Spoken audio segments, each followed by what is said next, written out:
love that song. Never get enough of it. Stereo Embers, All Amounts of Something, all the way from the Pacific Northwest. Also from the Pacific Northwest, as always, as we are in Season 3, Mr. Trey Bush. And we are here. Thank you, sir. Thank you very much. No, thank you. Yes, thank you. Thank you for being here. Tonight, we are here. We took last month off. Trey needed a date night. I was running some races. We had a lot going on in our lives, so we're back for an early in the month episode of Let's Talk Vinyl. Tonight, we are going into a little bit more of a more recent songs for Pearl Jam. We're going to be talking about the song Pendulum and the song My Father's Son off of Lightning Bolt, 2 songs off the 2013 album. And I'm excited about that. 2 songs that are completely different off the album. One a little bit more profound, and one that is very much with the message. And we are going to be talking that and talking about wine and all things Pearl Jam here tonight. But before we jump into all that, I'd like to start the show off as we have for the last 2.5 years. Trey, how's things going, buddy? Things are good.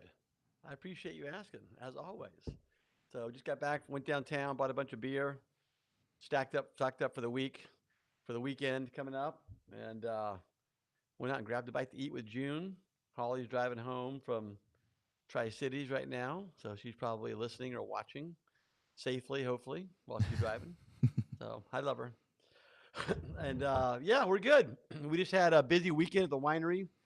We had a spring release weekend, which is one of our busiest weekends of the entire year.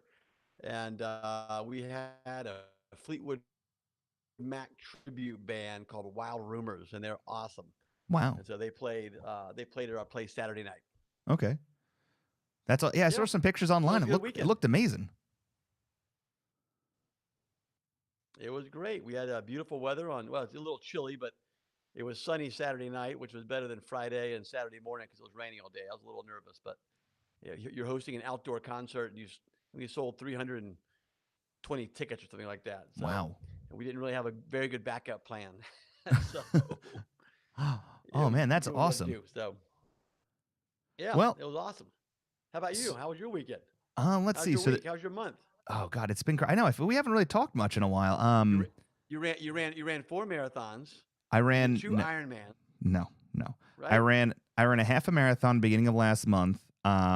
And I did really well. I did really good. I knocked 20 minutes off my time from last year, which was impressive. I was really excited about that. And then I was like, you know what? Like I was just feeling it. I run about 4 to 5 times a week, and I was like, you know what? There was a 10K coming up that was like Wizard of Oz themed, and I'm like, well, I live in the area, and I'm like, it's Wizard of Oz, one of my favorite movies of all time. Like I got to run it. So I ran a 10K there, and I killed that time. It was probably one of the best races I've ever ran. And then I did, me and, Charlotte's been my daughter's been keeping an eye on me, and she really wanted to run a race. So she ran a 5K this weekend, and I ran it with her, and that was cool. 5K.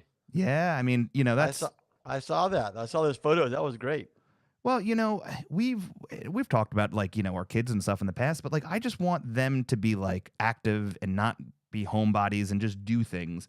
So when Charlotte's like, hey, I want to run with you, I'm like, well, let's do it. Let's get it going. So we jumped on it and we got everything rolling, and that was cool. Yeah. It was a good time. We went to the Pink Floyd, what was called 3D Laser Spectacular on Friday, me and Charlotte, and that was amazing. That was fantastic. And so what was it like, The Wall or Dark Side of the Moon? What was it? So it was like the first half was all Dark Side of the Moon, and you wore these glasses, and that was pretty wild. And then there was an intermission. And I was nervous because, taking a 7-year-old, and she loves music, and she plays instruments. She knows who Pink Floyd is. She knows the music. But I'm like, how into it she's going to be. So during the intermission, we went and got a drink. I'm like, you liking this? She goes, Dad, the music and the lights and all these things. And she's like, mind blown. And then the second intermission went on. It was a bunch of popular Pink Floyd songs with everything. And after she was like, Dad, God, I blew my mind, and I'm like, oh my God, is my daughter? You're indoctrinating your 7-year-old. Yeah, I was 12 when I first heard Dark Side of the Moon and The Wall, so that was life changing at that age. I can imagine with 7. So yeah, it was great. So she dug it. It was a good time, and now I'm just I don't know. Mother's Day is this weekend. I'm assuming you'll be doing some big things, like I will be, and it's just we're just rolling. It's just Brady's Sure. soccer season's fucking heavy as can be. He was in Houston last weekend. He's got a big tournament coming up. He's flying all over the place. I don't know if he's coming or going, but yeah, we're fucking rolling. Your club team put a hurting on Seattle this couple days ago. I'm gonna tell you the truth. So our team hasn't won a fucking game all season. And I was hoping they weren't because I was like, let's see if there's change. Like, let's hope there's change. And they fucking win. And they beat one of the best teams in MLS. I'm like, how is this even like, soccer makes no sense. There's like no math, the rhyme or reason. Shit just happens. Yeah, for sure. But cool. So you want to jump right in? Let's jump into some wine. All right. So now. So yeah, we're drinking Cabernet today, right? That's right. Cabernet Sauvignon. I am. What are you drinking? I am drinking a 2019 Cabernet Sauvignon. Is that what it is, really? That it is. Okay. So Trey got some like a little background behind the red curtain kind of information on this. I've been running a lot and I follow a lot of wine groups online and stuff as I try to continue to promote this show and the podcast. And someone had reached out to me and said, hey, listen, with you running so much and being an active lifestyle, I really believe that this wine is something that you might enjoy because it's made for active people that don't like a lot of sugar in their life. And I said, oh, okay. And I was kind of against it at first because I'm like, God damn it. I know Trey's going to beat the shit out of me for this because I need a voice for you. Like, do I have a voice on my soundboard for you? I don't even think I do. I have to work on that. But like, I know for a fact that you'd be like, oh, it's made in a weird barrel or something. So I'm like, listen. So I looked it up online and I read some information about it and I read some reviews for it and the reviews were fantastic. Based off of like wine clubs and stuff like that, people say it was really good. So I got this bottle of wine. I like Cabernets. So I'm like, all right, I'll give it a try. So I read the fucking label like 7 times because I'm like, I'm making sure this shit wasn't made in like a monkey barrel or a chocolate something. Exactly. Nothing. Right. So I thought I was safe. So before me and Trey, before every show, we meet in the green room and we chat about things. And hey, Trey, I got a couple of messages. Bring the mic a little bit closer to your mouth because you're supposedly really soft. Well, what's going on? I don't know what's happening here. Is that any better? That sounds better, yeah. So all right. I was excited. Me and Trey were talking about the wines we're drinking and stuff, and I show him this, and I swear to God, if I got a picture of his look on his face of utter disgust that he had in me for picking this wine out. But listen, hey, I am gonna give this wine the benefit of the doubt. We've been doing this show for as well you should, but here's the thing. Okay. It's not necessarily that I'm harping on the wine itself because you haven't tasted it. I haven't tasted it either. But I went to their website and I looked at their marketing information, and it's very, very misleading. Oh, and interesting. That's the issue that I have with it. Okay. So go ahead and let's go ahead and show them what you have. Well, show them what you have first. All right. So hold your bottle up. I have a Cabernet Sauvignon. It's a 2019 from California. The back says this: we crush grapes, you crush life. That's kind of award-winning. I'm all about crushing life. Like, I have a ring that measures my daily activities. I wear a watch that measures everything. Like, I try to be fit. I don't want to be a fat guy anymore. Now it's... Oh, shit. You okay? Go ahead. I'm good. Did you just break something? I had to move my microphone over here. Oh, okay. Did you break something? No. Dude, that clearly sounded like broken glass. It's all good. No, it's fine. So, oh man, it says Fit Vine was born when friends got together to make wines that fit into their active lifestyles. Hey, sounds like me. With rich flavor and low residual sugar, Fit Vine won't hold you back. I don't want to be held back. If you're looking for a wine that champions the way you want to live your life, crushing it at work. I love to crush it at work. At the gym, I just came from the gym. And at home with your family, hey, they're upstairs. Drink with us. Now. So what you were saying is that the marketing of this wine lines up with exactly what you're looking for. This bottle of wine, before I taste it. Absolutely perfect wine for you based on how they marketed that wine to you, correct? Correct. And it's cheapish and it's cheap and affordable. Let's go through this from the top. Okay. Ferment to dry, right? Mm-hmm. This allows us to lower sugar levels so each bottle of wine has less than 1 gram of sugar.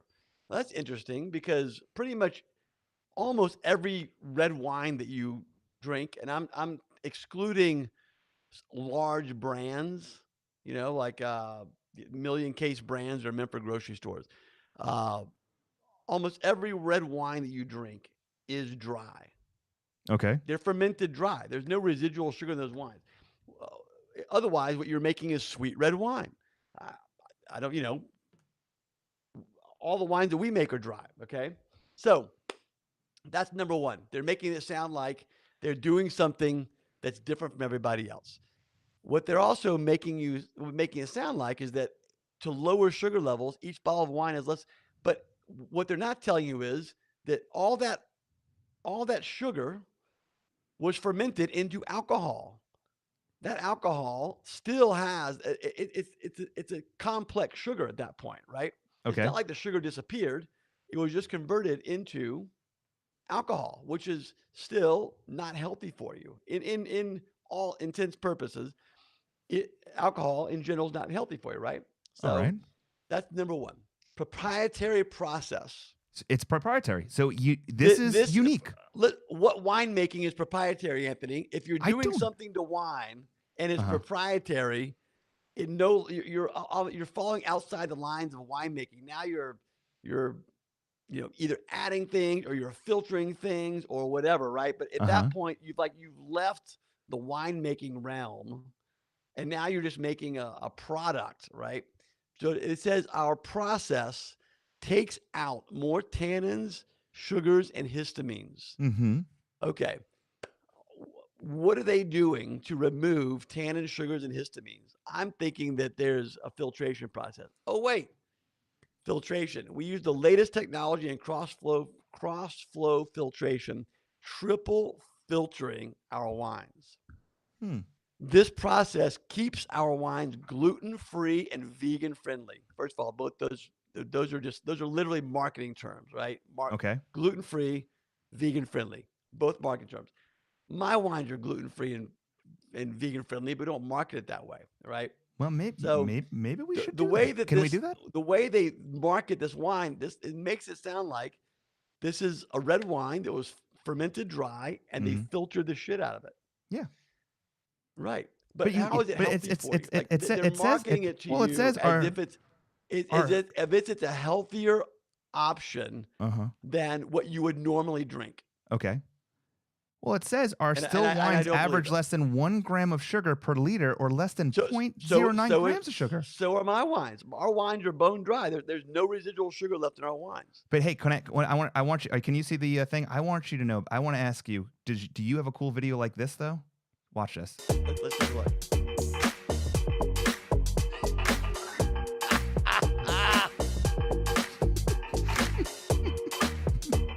Telling you, man. Hey.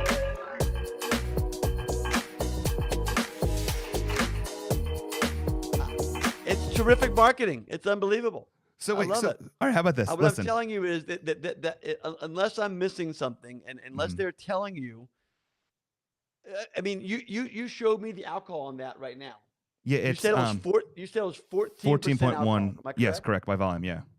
That's an average alcohol level for any red wine. It's not like it's a low alcohol wine where they remove the alcohol, which is all the bad, the alcohol, the complex carbohydrates and sugars, right?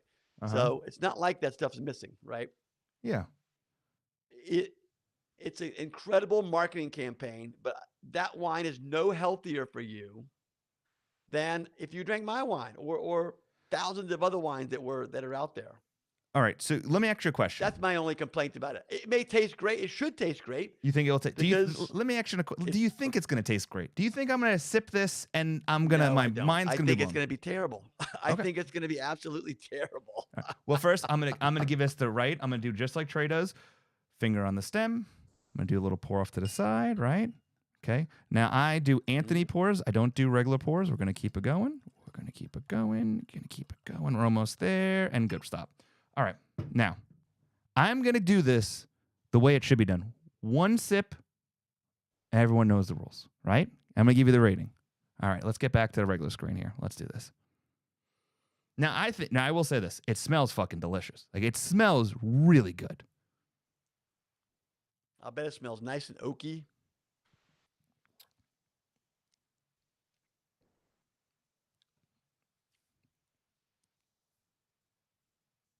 I don't know, Trey. Hold on. I can't do one sip. What do you think? Nice and smooth? Is it smooth? Is it oaky? Is it fruity? I've never tasted anything like this before. I'm just curious as to what their proprietary proprietary process is. Dude, it's so acidic. It's acidic? It's so acidic. Like, it tastes good, but holy Christ, like, my fucking chest and throat feel like, I don't even know. It tastes good, but it's like, I feel like it's like burning me.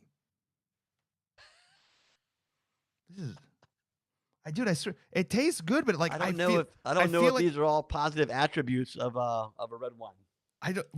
Dude, I feel it literally going into my, it's like down my throat. I feel it inside of me. I feel like, oh fuck, I screwed that up. I did it. That's what she said. I really do feel like I feel the shit. This is weird, but it tastes good. That's the weird thing. Well, I mean, in some ways, I wish I would have that bottle of wine in front of me while we could taste it together. In other ways, I feel like I'm a lucky man not to have that same bottle of wine. It doesn't. In front of me It's right not. It's not that it tastes bad. It tastes good. It really does taste good, but it's different. Like, I don't know if they took something out and then added something into it to kind of like offset the taste of removing some things. Because here's the thing. If you're removing something, right, from any kind of ingredients, whether it's food or that you're removing something to make it healthy, you have to add something to contain its flavor, because otherwise you're losing the part of it. Because if you take out a bunch of stuff to make it healthy, it's going to taste like shit, in my opinion. Like, you can't have like a garden burger and then not make it like a regular burger. I don't know, but clearly they did something different. I don't know how to fucking explain this. Like, when you drink wine, you might have like, you can feel like you can feel it in your mouth. I'm feeling it everywhere. I mean, like, stomach, chest. Yeah. I don't know if it's a good thing, bad thing. Like, it kind of like, when you get stoned sometimes you kind of feel everything. Like, I kind of feel like that right now. Maybe they put pot in here. That'd be fucking awesome. But maybe they put pot in it. Oh, dude, is there marijuana wine out there? There's weed wine. Is there really? Yeah, but it's bad. From what I've heard, it's just terrible. Terrible. Look, if you're gonna don't even call it wine at that point. It's like to come up with a new name for whatever you're trying to make, and sell it that way. Listen, my buddy just texted me. Do I feel it in my butt? No, Juan, I don't feel it in my butt. I'm not dissing on the wine because I can't taste it. I can't smell it. But what I can jump on is what I think is a very misleading marketing campaign. Yeah, and, I would not recommend this wine to anybody. And listen, I was really hoping that this would have worked. Like, I did. I was like, oh, it's cool. Because then it really does, like, the way they marketed it and the way that the person reached out to me and told me, it felt like they were making a wine that was kind of exclusive to a certain group of people. Like, hey, if you run, you do these things. Like, hey, we're trying to find something that's healthier for you so you can drink it more often. Because here's the thing. Like, I love Cabernet, but, like, you can't drink it all the time because otherwise I'd be back to the weight I was, if I drank it as much as I drink other things. But I will say this, this, like, it woke up my body. Like, I'm telling you, I'm feeling fucking everything right now. It's really, I don't know how to explain this shit. It's weird. Maybe I'm pissed because the Celtics are losing to the fucking 76ers. I don't know. Yeah. All right. Maybe you're dosing on psilocybin right now. Lucky you. I guess buy that wine. Here and for the new marketing campaign for Fit Wine, it goes to Brad Lang, wine for people who don't know better. That is 100% correct. Brad for the win. And Steph says Trey always makes his wine properly. Well, we all know that. I've never said anything bad about him. I appreciate that. Thank you very much. Look, most people make their wine properly. and it sounds like minus whatever their proprietary process is. The thing is, Anthony, this goes back to what I was saying. It's still 14% alcohol, right? Yeah. So whatever their proprietary process is, it's not like they're removing uh, they're not removing sugar or they're not removing alcohol, right? Okay. So when they triple, it says it's triple filtered. It sounds like one of those beer commercials where they're like, double cold filtered or whatever. Filtration, when you're removing something, and you mentioned it before, when you're removing something from a product. So with wine, if you're filtering to remove something, it's hard to be specific to remove just one thing. Mm-hmm. Okay, I'll give you an example. So smoke taint. So wine, like in California when they had the wildfires a few years ago, there are some filtration devices that can filter out a large portion of the smoke molecules that got into that wine to make it smell literally like a campfire. But while you're removing those smoke particles, you're removing a lot of other stuff as well. And so the final wine is absolutely a stripped down version of what it should have been prior to that. And, I mean, if your livelihood is, if you're a large winery and you're like, well, we can't miss a vintage, we have to bottle this no matter what, those are definitely options that you have to look at. Okay. So, all right. Well, so anyway, I'm not saying that all filtering is bad. I'm just saying that when you filter something, when you filter a wine, you're removing not just one thing. You are removing multiple things. So, well, in the category of I don't know, like cork bottling, I say this one is not a good one for me. I was hopeful. I was really hopeful. I was hoping that I would have been able to like hit some of this music and give it some Italian credit, but no, this thing is like no, not good. no. I'm drinking a great bottle of wine, Anthony. You should have gone and got one of these things. Tell me all about it. This is Kathy Corison from Napa. Okay. She's one of the old school winemakers. She's been making wine since the 80s in Napa. And her own label is called Corison Vineyards. And single vineyard Cabernet from St. Helena in Napa. Vineyard called Kronos, Kronos. I believe it's their estate vineyard. Okay. Yeah, it's gorgeous. 2015. Ooh. 8 years old, still an infant, very young still, but delicious. Now, the property that she's coming off of, because I think we've talked about this. I think we've talked about her. Corazon is we've talked about. I feel like that's been said on the show before. Oh, I don't know. I mean, maybe I popped the bottle. We have a few bottles of that. Maybe I have some of that. Now, does she have a triple filtering process that she uses for her wines?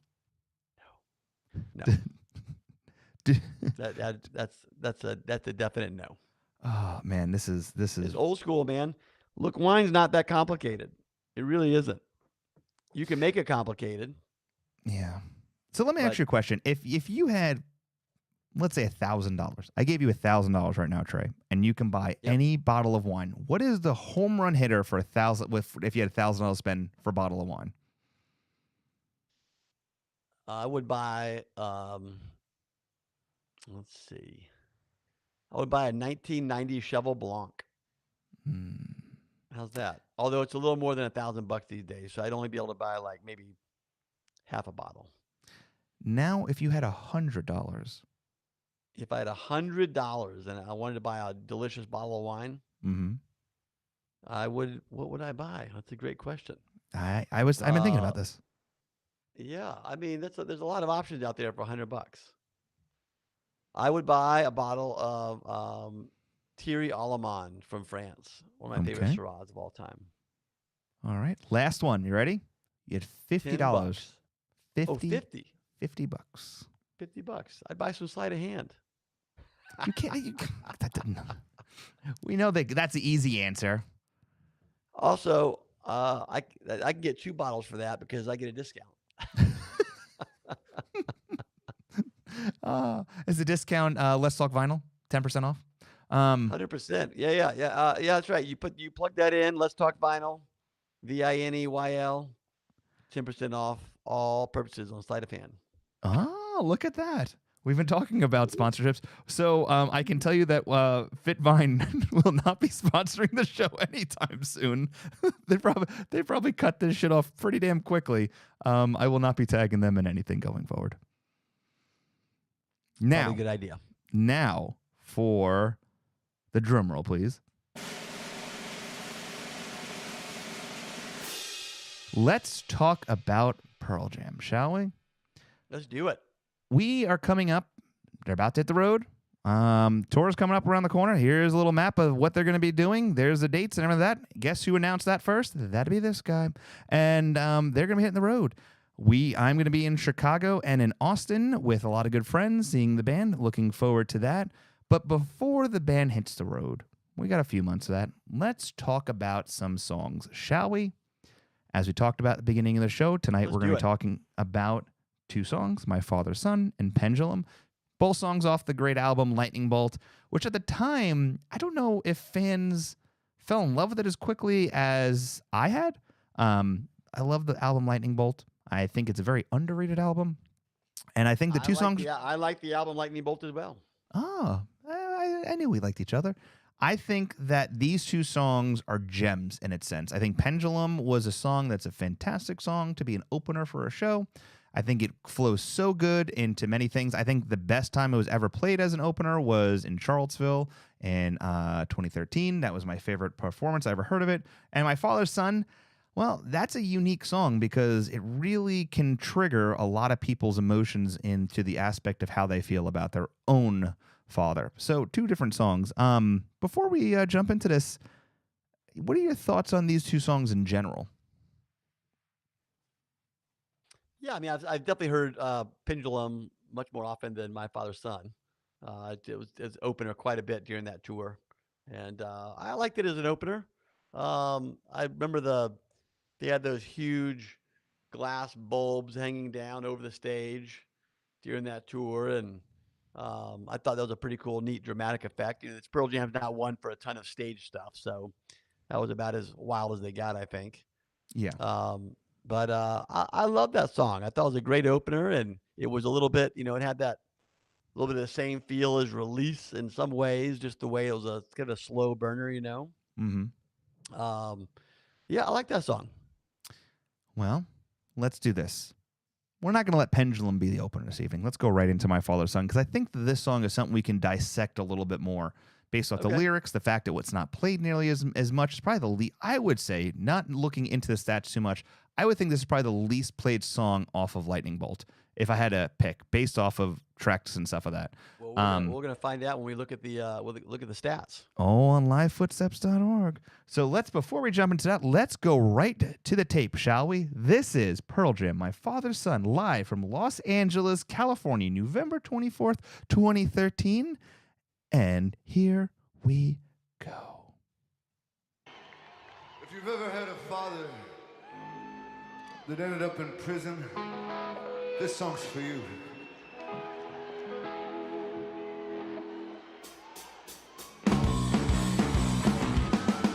I come from a genius and I am my father's son. I was a psychopath and now I'm the next in line. Oh, and then his mother, yes, surely she's a work of art. I never got top dollar, but she gave us all a star.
shining and you're trying to breathe in thin air. Can I forget your hiding, collected wounds left unhealed? Whenever thought you're thinking things you darker than a new moon sky, far away light shining in the eyes of your eyes. Father, you're dead and gone, and I'm finally free to believe. Thanks for your fucked up gifts for which I got no sympathy. I'm living in a war-torn place here that bound to feel symphony. Thanks for this and thanks for that. I got a legacy. Can I beg a release? Can I volunteer empathy? Can I volunteer hate? Can I volunteer empathy? From the moment I fail, I call on DNA. Why such betrayal? Gotta set sail.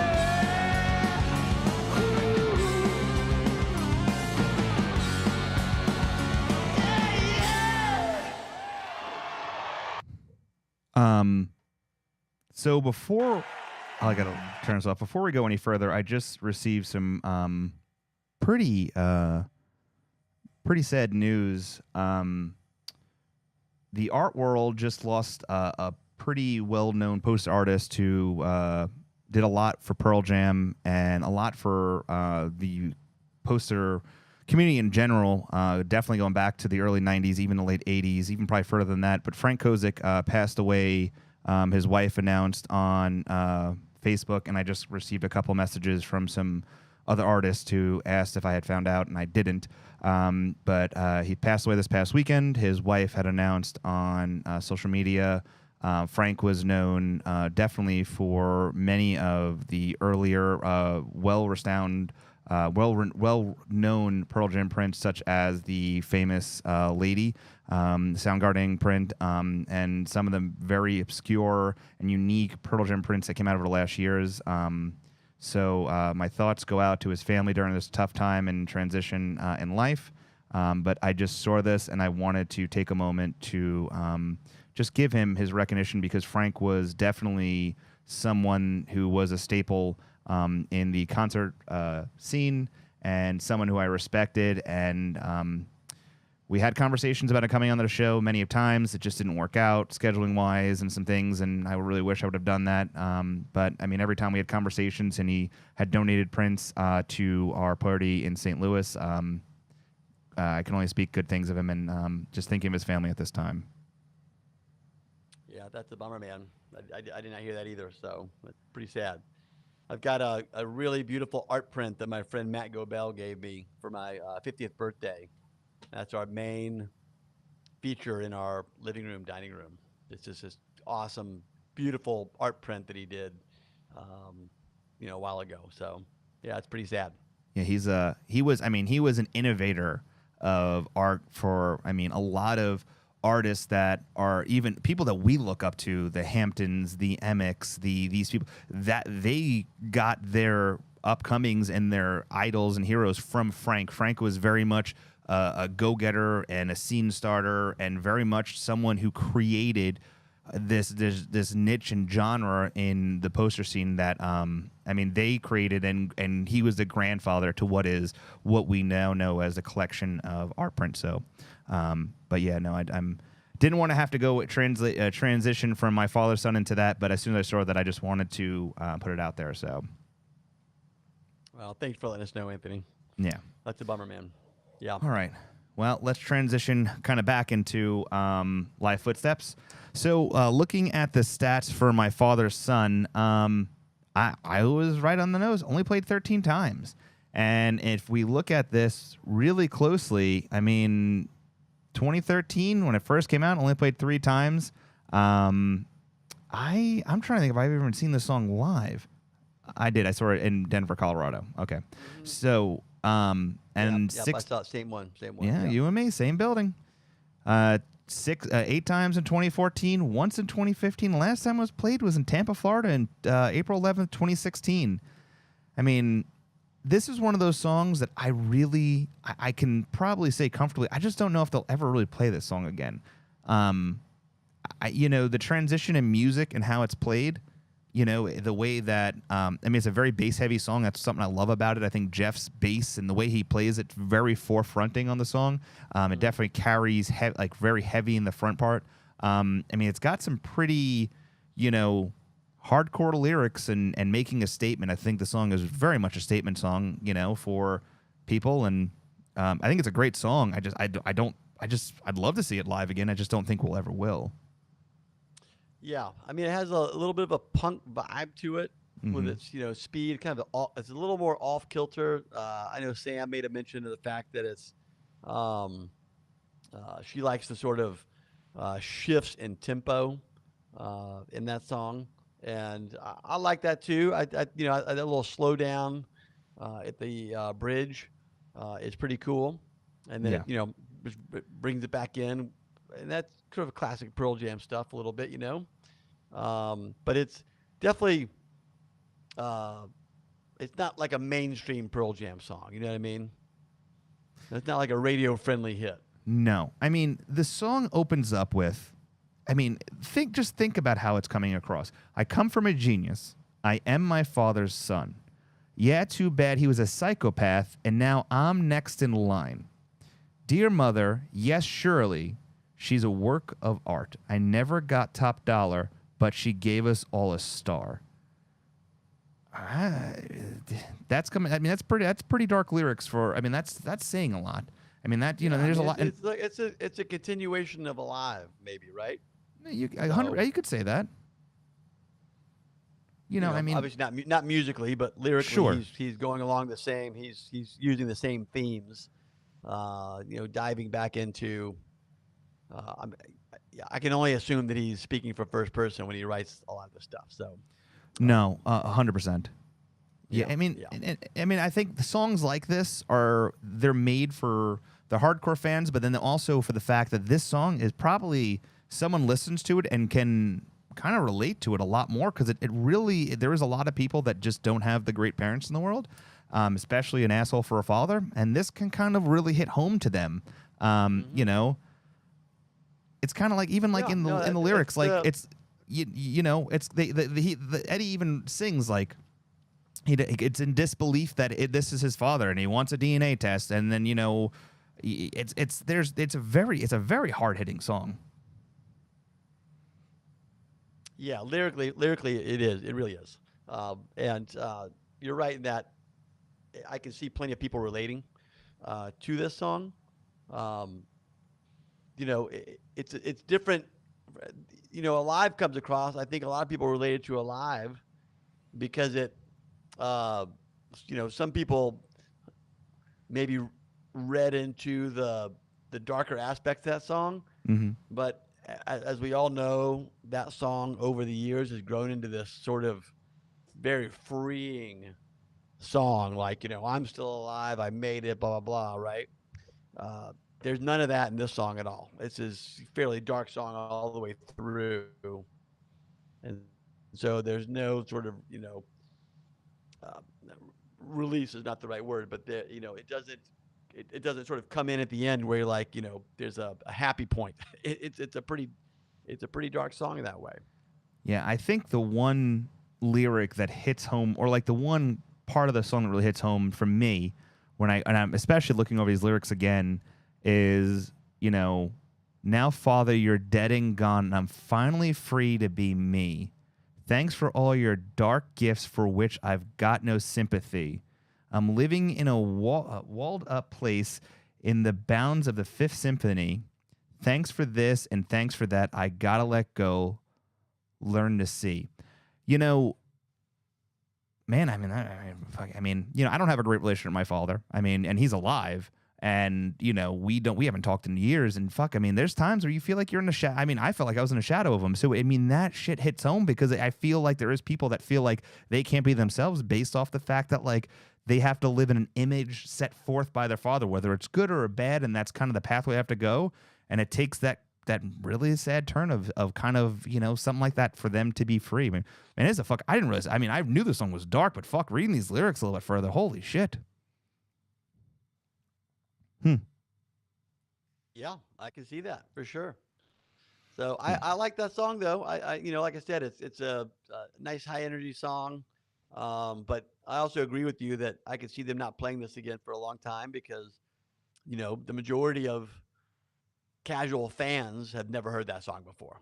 You know I what I agree mean? with Or you. if they Yeah. have it, they heard it one time the first time they listened to Lightning Bolt, and that was it, right? So, yeah. Wow. So the song was written by Eddie, and it was Okay. So it's an Eddie Yeah. song, hon. All right. Yeah. All right. I'll take it. All righty. All righty. Now moving on to something maybe a little more cheery. We have no comments from the crowd on that song. There's, I mean, it's a lot of people say it's weird. It's people say I've seen it 4 times. A lot of comments on Frank's passing. And it can connect with a moment. It doesn't have to connect as a whole. Yeah, I mean, people. I think it's a clever one. Yeah. All right, now on to. I'm gonna put it in my bottom 30% of Pearl Jam songs. Ooh, so this one is going into the basement. Is that what you're telling me? Yeah. No, I don't. I wouldn't if the next 30 years go by and Pearl Jam's still around and I go see them a bunch of times, they don't play this song. It's not like I'm going to be, bitching and moaning after every song, every concert going, I can't believe they didn't play that. Do you think you could compose your 10 least favorite Pearl Jam songs of all time? Official. Yeah, I mean, you give me a little bit of time, sure. I'm like not on the spot, but for sure I could. How about the next episode? All right. I think that's a topic. We're just bottom of the barrel. We're gonna call this. The bottom of the barrel, and then who wants to come and listen to your least favorite Pearl Jam song? Well, I mean, people might be interested because I would say I feel confident that if we had to go by percentage, I think that our here we go. Even better. Least favorite Pearl Jam song off of each album. Ooh. That makes it much harder because you could lean on. Here's what I see happening. People would be like the last 4 albums would be the top 10 worst least favorite songs. Oh, I think that's good. You got to go least favorite songs off of each album. Okay, and it can't be like Foxy Mop. You can't do Foxy Mop. It's got to be a legitimate song. Why can't you do Foxy Mop? No, it's a song on the album. No, it's not a song. You can't. It's got to be a legitimate song. Hold on a second. Apologize. Okay. Just getting a text in here real quick to Eddie to see if Foxy Mop. Okay, please. I'm waiting. Let me know. Hold on. Hold on 1 second. I might have a sound for this one. Let me see. Hold on for you. And Eddie just confirmed that it is a song. Thank you, Eddie. I'll see you on Tuesday for coffee. Send. Okay. Yeah. Okay. Yeah, it's got to be a legitimate song. They never played Foxy Mop.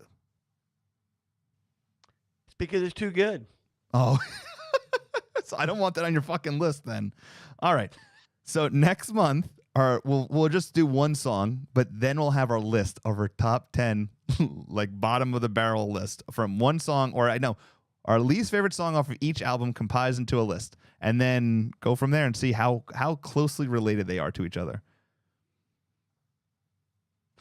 Okay, this is gonna be interesting because it's either gonna piss off some people, which is great because I love pissing off people like we pissed off Fit Vine tonight, or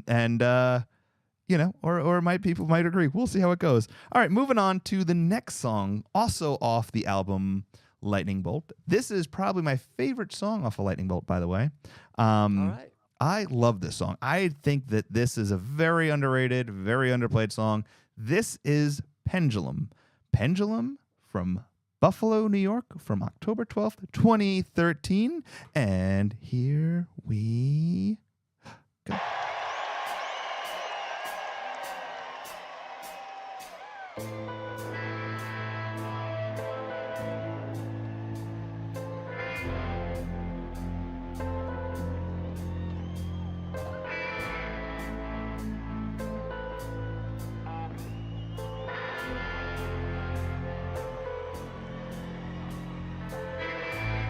Can't know what's high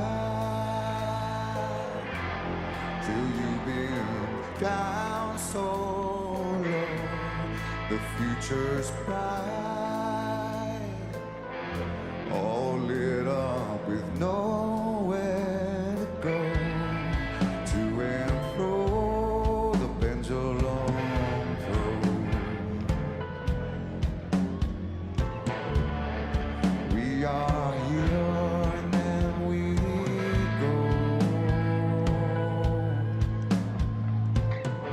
My shadow left me long ago.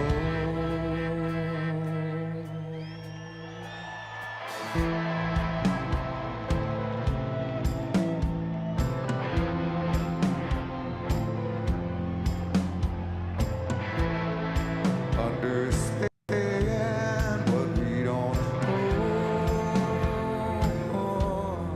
This might pass, this might last, this may grow.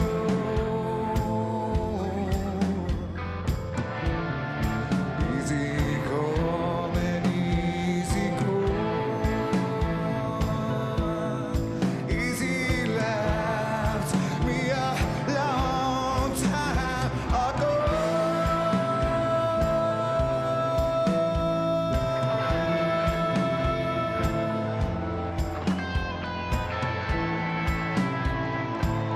time ago.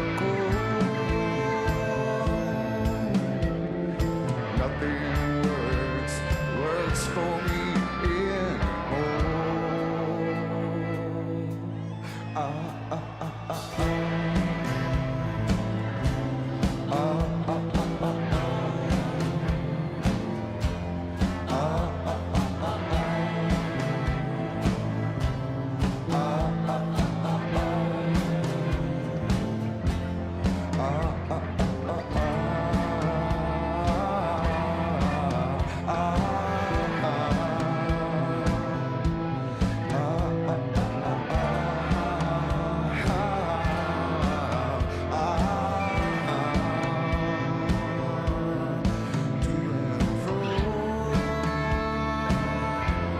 Nothing works for me anymore.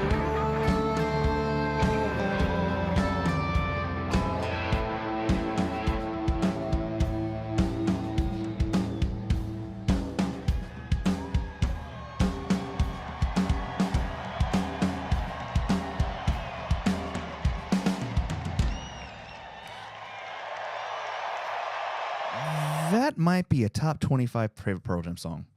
I love that song. That's a good song. You know, that's dark. That's a dark song too. Is it? Yes. Let's roll to the lyrics. Shall we? Let's do it. Let's go. Pendulum, song by Pearl Jam. Lyrics, here we go. Oh, please, let it rain today. Oh, it only gave me like 4 lyrics. That doesn't make sense. Here we go. All right. Can't know what's high till you've been down so low. Okay, that's kind of low. The future is bright. Light me up with nowhere to go. I mean, depends how you look at that. To and from the pendulum throws. We are here and then we go. My shadow left me long ago. Understand what we don't know. This might pass. This might last. This may grow. Easy come, easy go. Easy left me a long time ago. I'm in the fire, but I'm still cold. Nothing works for me anymore. Well, you are 100% correct. That is a pretty dark song. That's dark. It is dark, but it's a great song. It's more about like it leaves a lot to question. Correct. It's a song about somebody who doesn't really have a clear path and knows what's happening, right? I mean, but who does, you know? Yeah, exactly. Well, let's go to the stats, shall we? Let's do it. Here we go. From livefootsteps.org, the stats from the album Lightning Bolt, this is Pendulum. Played 45 times, opener 39 times. That's a pretty large percentage. Going down, it was last played in 2022. That was at the Apollo Theater for those lucky ones. Previous to that, 2018 in Missoula. Then it was played in Prague and in Italy, 2016. And if you look at that, it's a lot of openers right there. Then right here, Fenway Park was the last time I heard it, 2016. And then Telluride, Third Man Records, Madison Square Garden. Oh, and Missoula. I saw that Washington Grizz Stadium. I was at the Missoula show. Oh, okay. That was the 2018, right? 18, back in 18. Yeah, that was when they opened it. The They last opened time with it was that. played? No, last time it was played was at the Apollo Theater shows in 2022. Oh, there we go. In That Sirius XM thing. But yeah, like 2014 is really when it was played heavily and, mostly openers. 2013, I think it was an opener for the entire tour. Yeah, the entire tour was an opener. And I got to see it quite a few times then, and that was fantastic. Yeah. No, it's good stuff. It's a great song. I really, it's a great opener for sure. It just, I feel like it's a great vibe. It kind of got, for me, I think it's got like a Pink Floyd kind of esque vibe to it a little bit, to me. Maybe a little bit of that keyboardy thing happening, Yeah. So it's a slow burner, right? 100%. I told you many times that those are my favorite openers for Pearl Jam songs. I like it to ease into the set. It makes you feel like you're in for a long journey. Like, hey, let's. Well, yeah, and I mean, if I look at like most of these, like the way they opened up back, like let me go to Charlottesville, for instance. So that show, the opener was Pendulum, then Release, and then In My Tree to Corduroy. Like the way it built up to everything, it was like a like almost like pre-opener, then an opener, then like starting to light the fire of building up everything to In My Tree, then Corduroy, then Go. Like there was like definitely like a roller coaster going up and then just kind of taking off type deal. And then if you look at like going into like 2018, like let's look at the Missoula show at USOR. If you look at like the set list, it was Pendulum, Low Light, then right into Go, picking up to do the Evolution. Like I feel like Pendulum is a great opener as like this slow burn into another opener. Into another slow burn song. Yeah. Correct. That then builds right up into like cleverly into a fast burn. And I think that's a really good way of doing it. It'll be interesting to see how it's used in the future because I mean, theoretically speaking, it's only been played 45 times, and it really came out. The first time it was played was 10 years ago. So in 10 years' time, it's played 45 times. How many shows they played in 10 years? Subtract add this and put this in place. I don't know, but percentage-wise, I mean, it's a crazy song to think. That's probably like right there, like probably number 2 to Release for openers, don't you think? In the last 10 years. I mean, maybe even in general. No. I mean, is there a way to look up opening Pearl Jam songs? How many times they've been played? Let me go to stats. Let me click these. Can you stat that out in footsteps.org? I'm going to all time. Yep. Years, tours. Okay. Wow. There's a lot of information. Show count, song count. I don't think I can. Oh, Brad will chime in. He knows the answer. Jesus. Brad knows everything. He does. But it's got, I mean, by the way, the one thing we didn't talk about, by the way, I did see Brad and Sam like so briefly at the Rockford's show. Oh, yeah. And so I went to the sound check for that show, but then had to bail right before the main show to go watch Burlesque show, which was equally fun, if probably not more fun. But the Rockfords are playing at the Showbox at the end of July. So if you want to come out and see a great show, I think Lazy Susan is opening. Like we're talking about like old. Is that right? I think Lazy Susan. I have to look at it. Anyway, a bunch of old Seattle bands. These are 90s Seattle bands, right? So, but we're gonna definitely try to make that Showbox show. Okay. So I'm digging right now, and I got some stats now from 1999 to 2013, right? Release, Long Road, Sometimes, and Of the Girl were your top 4 openers. Okay, so that's from 99 to 2013. So that's only 4 years. Okay. Release was played 49 times. Long Road was played 42. 14 years. 14 years. 14 years. Yeah. Long Road was played 42 times. Sometimes 33. Of the Girl 31 times. And We know Release for a is how fact many? that Release has been played a lot more than that. And Yeah. Long Road has been. So it might be up there, but it's definitely not. It's probably the top 10 based off of longevity than it is everything else. Fair enough. Okay. Fair enough. But I mean, that's crazy. I mean, it's crazy to think. It's just crazy stats for general. I have a question for you. When I'm gonna give a name of a band member, okay, and I want you to tell me off the top of your head the first song that comes to your mind when you think of this person in the band. What? Yes. I'm putting you on the spot. You ready for this? No, not at all. But go ahead. Okay. All right. You ready for Matt Cameron? Matt Cameron. I was about to say "In My Tree," but that's not his song. So, But it doesn't have to be a song, does it? well, I don't know. That's Fucking Celtics. I think of the drums. Mm-hmm. That's a Okay. great drum song. All right. That's a great opener for that. Yep. All right. Jeff Ament.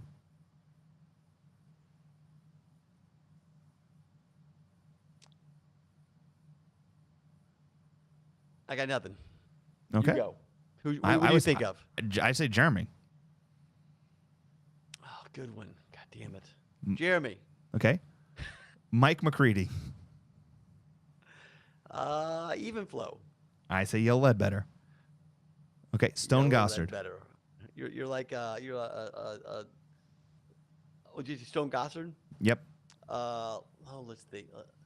Trying to think of a Stone where he's making the duck face and he's doing the duck walk. No, go ahead. I Yep. say Mankind. Oh, Mankind. He wrote that too. And he Mhm. sang it too. All right. Boom Gasper. Boom Gasper. Okay, go. Oh, I have no fucking idea. That's one that I drew a blank on. Eddie Vedder. Who is that? You gotta go release. You gotta go release. for Yeah, that. that's mine's released too. The reason I asked that is with the upcoming, they just announced the Rock and Roll Hall of Fame inductees and stuff, and Howard Stern the other day was talking about artists and what they're known for and their songs are known for, and they talk about good one, Crazy Mary, Stephanie, that's a good one, Love Boat Captain, Boom, those are 2 good ones. I didn't even think Love about Boat those ones. Captain. Yeah, totally fucked that up. Those are good ones. Is like, what are the band, when you think of the lead singer of the band, like what songs do you associate with them? Like, how does that drive the real fans to like think of those? Like, what comes to mind when you think that way? And I was driving, I started thinking that. I'm like, man, that's a interesting way of like thinking about the band, because we all know like, some artists, some, like Jeff writes some songs, Mike writes some songs, and so on and so forth. But it's interesting to think about, like, what do you relate them to? Like, what song? Like, Matt Cameron, In My Tree is a great version of that. All right, you're fine. Oh, hold on. Do you hear that? I'm making food, so I'm sorry, but I Who hear is it? something. Hold on. Who's here? Hold on. Jesus Christ. Let him in. We're coming. Oh, all the way from Canada, it's Brad. Hey, good day, eh? Good day. Hey, tell Sam to lower down the background vocals. Oh, Sam, can you turn down the background vocals? We'll pick it up a little bit. Please and thank Keep you. going. So Brad, you're on, and we're gonna play a game with you. The game is Sure. what comes to mind when I say these people's names. You ready for this? Sure. Okay. So now here's the thing. It's just the first thing that comes to mind when you what song comes to mind when I say the person's name. All right. Matt Cameron. Matt Cameron is a machine. What song? What song? Yes, comes to mind. Bad Motor Finger. Yeah. And, probably more like Soundgarden driven stuff. I can't think of anything that's like Matt's just consistent. I can't think of a song right off my Okay, Off the top of my head, that's just Matt. that's fine. Like I'm You are. in my Pearl Jam kind of like brain. But So Sam in the You are. background saying you are, and I will give that to Yes. her. So we'll Okay. give her for that one. There's claps for Sam. All right, now how about when I say Jeff Ament? Jeff, I really like my favorite part one of Jeff is the bass line on Blood. Okay. Okay. Perfect. Mike McCready. Mike's energy, it's I think it's just like for some reason I think it's like State of Love and Trust. He just gets energy. It just kind good. of goes That's right a good into one. a lot of That's a good stuff, one. So, yeah. Okay. How about Stone Gossard? Stone Gossard. Like it's Do the Evolution comes to me from Stone. Well, that's another Just one I as- didn't think about. Yeah. No, I didn't think of. Yeah.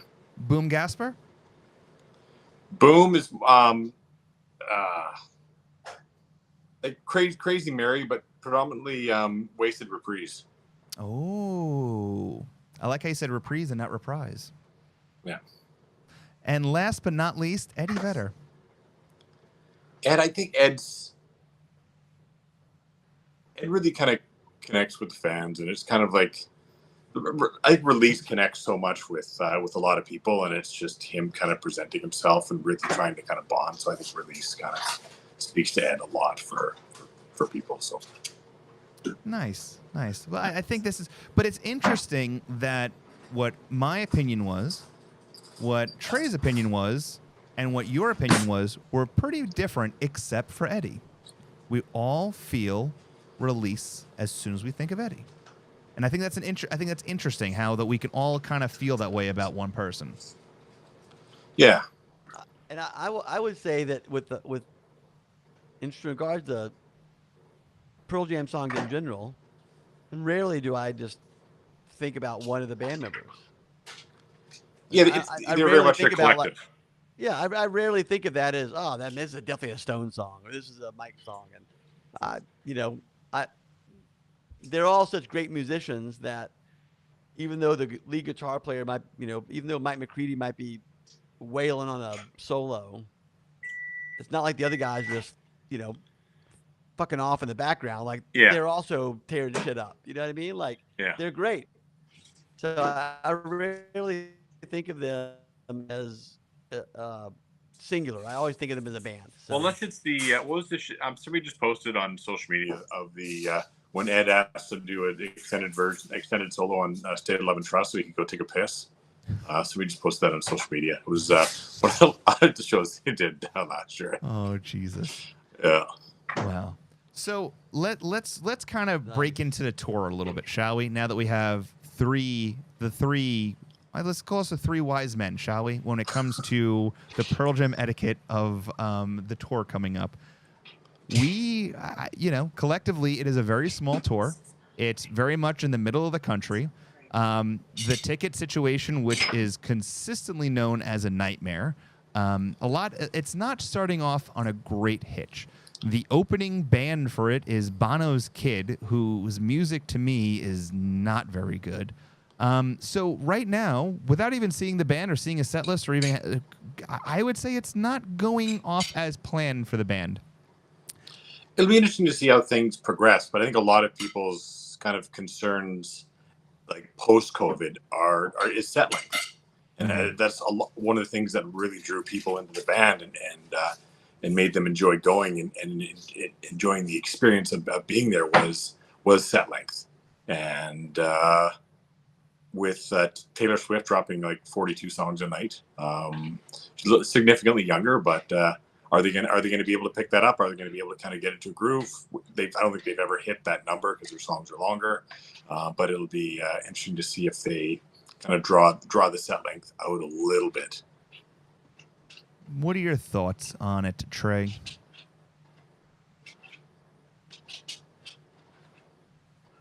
Well, I haven't seen the band since Ohana.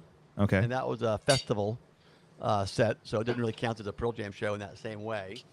So I don't really give a shit. I just want to go see the play. So, I was supposed to see him in New York, and I had some unfortunate circumstances pop up last September, And so I'm really hoping to make it to Chicago. Holly and I hope to be able to go out to Chicago for those two shows, or at least one of them, Mm-hmm. based on Harvest or my Harvest schedule this year. It's going to be a late. Well, we we're about 2 to 3 weeks behind normal with Bud Break here in Washington, and we had such a cool spring, and so if that cooler weather holds through, September won't be a problem at all. At least the first week, so we should be able to make Chicago no problem. So Nice. Well, I can say that I yeah. will see you there if that's the case. I hope so. I And know. if we can do that, maybe we'll do something there. Maybe it's in the works. We don't know. I can't say much about it, but I will. Me either. One day. We'll see. Brad. Chicago would be fun. Sam and I are still up in the air on Chicago. Oh right no, now, no, the no! only thing we have, You're going to Chicago. Yeah, we'll see. Just We'll tell see. Sam So. that Anthony said you're going to Chicago. Oh no, Sam may go to Chicago. I may not go to Chicago. Sam, I think Sam's. After me catching a couple shows without her last tour, and I think I owe her one, and she's closing in on 100, so she wants to make sure she's getting some shows in to get there. So, and she's about 6 away, so it probably won't happen this tour. But I mean, theoretically speaking, she could make it happen this tour if she really wanted it to.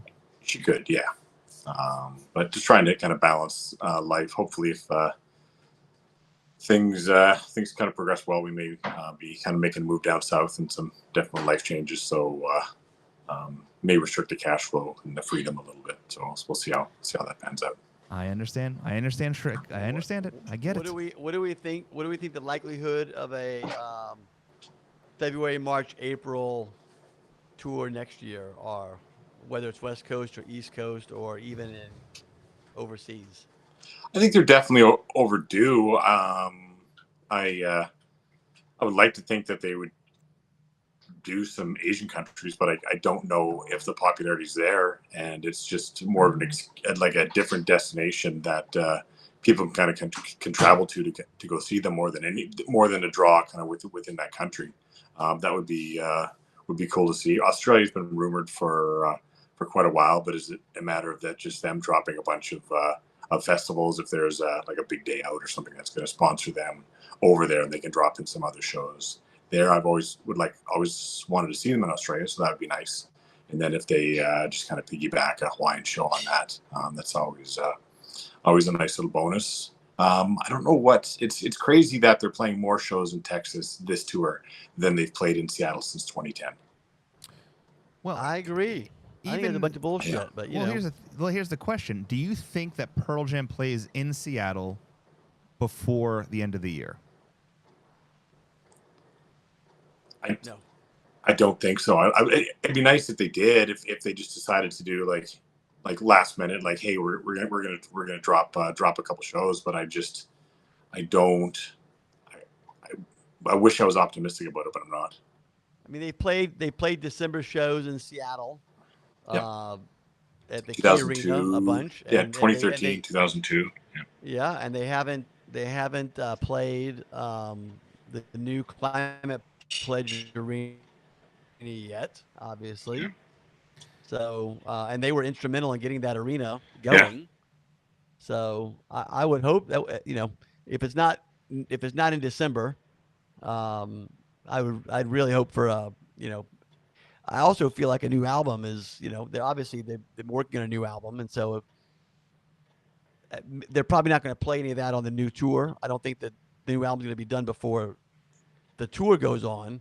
But I feel like if they're together as a band touring, they're going to be together for a month prior to the tour just to rehearse. And if they don't have the entire album done, they can probably knock it out while they're on tour, or at least get the songs put together. So, it's going to be an interesting. I wish they do a residency. Like you see, like Billy Joel does. Like a number of different bands have just done residencies at Madison Square Gardens, and if I know, well, I don't know. I've heard one of the issues with playing in Seattle is their guest list, and they just have too many friends and family right now to kind of like make that manageable. But I'm like, if you have 2,000, say you get 2,000 like requests, right, for friends and family for Seattle. If you do 10 shows at Climate Pledge, that's 200. That's only 200 a show. And 200 a show is definitely a manageable amount for a guest list. So they tell all their friends and family, you get one show, we'll comp you, get you on the guest list. Anything else you want to see, you're on your own. You don't get to pick the date. And you drop like 200 guest lists a show. Yeah. And that kind of solves that problem. And just my 2 cents. Well, the other thing, too, we got to think about, and Alan just brought this up in the chat, is, in his opinion, he thinks a big tour for 2024 for the election. If Trump does run, I can't imagine after today, but if he does run, I mean, they're very political. They're not going to stop that asshole from running. Come on, please. Well, I'm not saying, okay, so let's say Trump runs and he gets a Republican nomination. I mean, Pearl Jam could go out. I mean, the whole reason they wrote Gigaton was to counteract against what Trump was doing at the time. It could be a great, platform for them to kind of go around to these states. I would see them playing in states that potentially haven't played in a long time. Maybe to kind of be that political, kind of voice for, difference and change and kind of making adjustments. They did it a long time ago. It's been a long time since they've done it.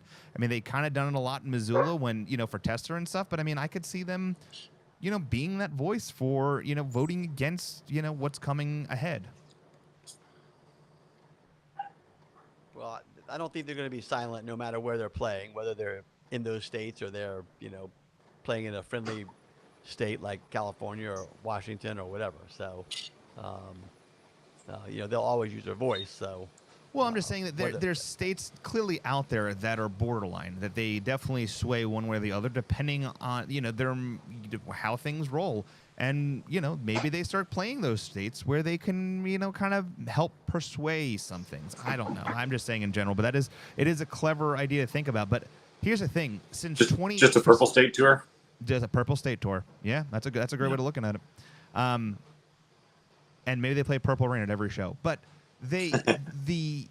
we have been speculating on. I mean, I've been doing podcasting now since 16, right? That was when I first did my first show back in the day. I mean, and it's all based off speculation, rumors, and this and that, and what we hope to accomplish. And man, if we've been hearing rumors of, like you had said, Brett, of Australia for how many years, and them opening up the Seattle Climate Pledge Arena for how many years, and they're going to play a residency for how many years.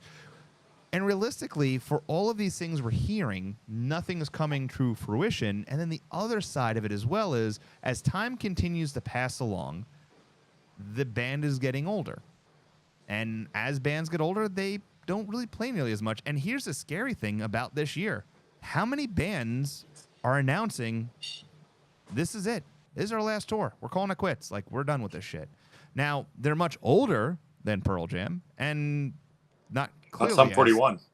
Some 41 announced it today. That's right. Yeah. 30 years, calling it quits. I mean, I didn't realize they were still touring, but good for them. You haven't been to a state fair in a while, then, Anthony. I have not been to a state fair. No, the state fairs by me are having like three. Like, I think the state fair for Missouri is like 3 doors down. And the state fair for Kansas was Kansas. Like, Kansas is playing the Kansas State Fair. So, but yeah, no.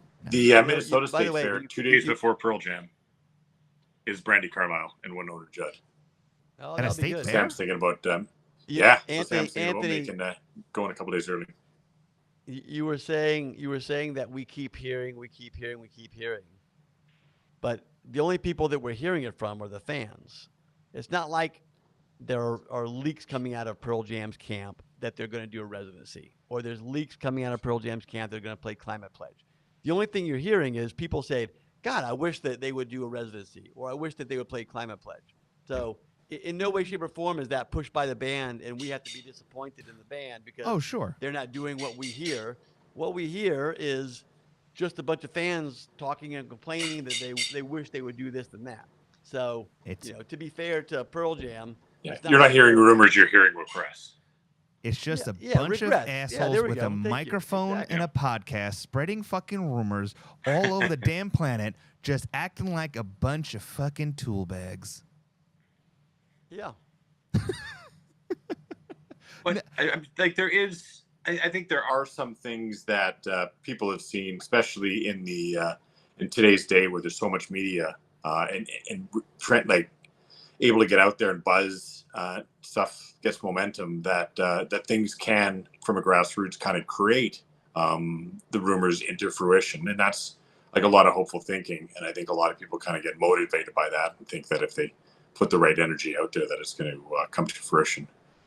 But Well, they could do like get a crowdsourcing page together or something, and They tried that. Don't you remember the Forest Hills thing? Oh, was it like 10 years ago when the band they were trying to push for Pearl Jam to play at Forest Hills, and they were doing all this stuff everywhere, and then they like started putting posters up around New York, and then they got a cease and desist for using the band's name on like the poster. Nick has been trying to get Pearl Jam to play New Hampshire for 32 years. So it is insane how and they still how haven't dedicated. played. So and Nick's one of the biggest fans out there.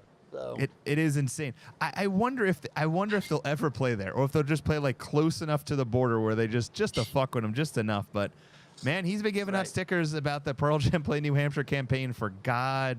I mean, every time I've seen him, I get a sticker. It makes me think of that when White Stripes did the tour across Canada, and they were doing it's back in 2004, I think, and they were playing every Canadian province and territory. And what they were doing is they were doing little pop-up shows during the day, just at little random locations. And as it got further and further along the tour, more and more people knew to kind of like look out for the pop-up shows. And then the final province they hadn't played was Nova Scotia. And so they played this, they were playing in Halifax, and there was rumors that it was going to be in this park. So by that time, everyone had caught on. So there's a whole pile of people there. So that was the one note show. So they came out, they hit one note and said, "We've officially played in every province and territory," and walked off the stage. who did this? Who was White this? Stripes. That was the White Stripes back in 2004. It was great. What? Yeah, just like all these people excited. One note, boom, done. Fucking bounce right back to the car. Oh yeah, it was insane. It's actually it's on the Great Northern Lights DVD for them. Yeah. Right. So it's great. All right. So the last topic we're going to talk about this evening, which is interesting, or I think it is, if I remember what the fuck I was going to say. Oh man, that wine really fucked me up. Is it the wine or is it the weed, Anthony? Come on. Nope, not today. I am nope. Not Or is today. it the Willie Nelson? It 100% could be a little. Oh, I got it. There was an article I read the other day about what made the Grateful Dead such an amazing band. How they were consistent with their set list, even up till the end. They were consistently doing things. Brad, you had said a little while ago, I think the one thing that made Pearl Jam so amazing and why a lot of fans followed them was because of the set lists and how unique they were and the lengths. And, we are still riding the waves of early, 2000s, 2018, all the way up to 2018. And we're leading into this tour where, we just had a tour and it was consistently the same pretty much at most shows, song changes, but for the set list length. Do you think that is the variation of the band we're going to get? And that's what they're comfortable doing?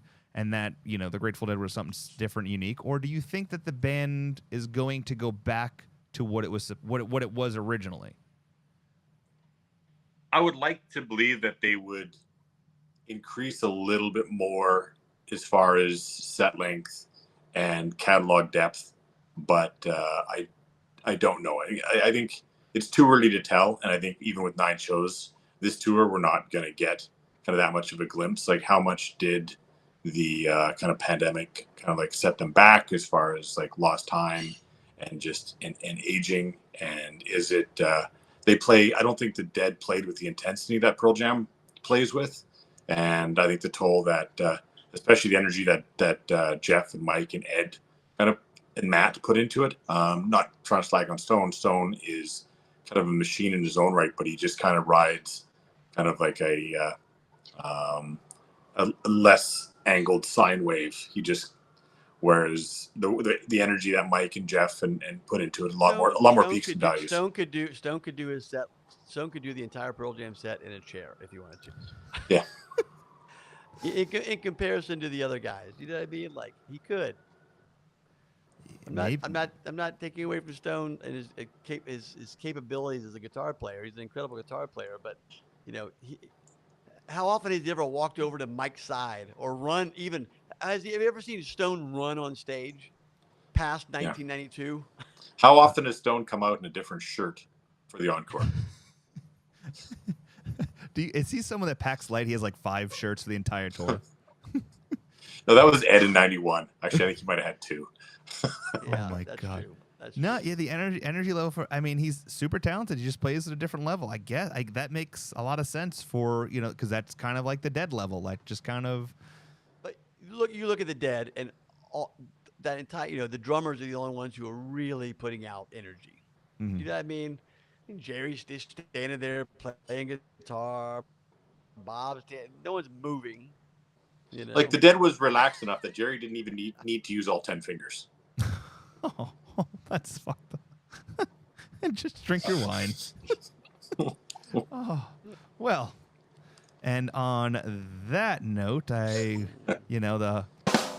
we call it that. Well, Brad, thank you so much for jumping on in and surprising us this evening as we wrap up the show. I hope that you enjoy the Canada weather up in the great Pacific Northwest.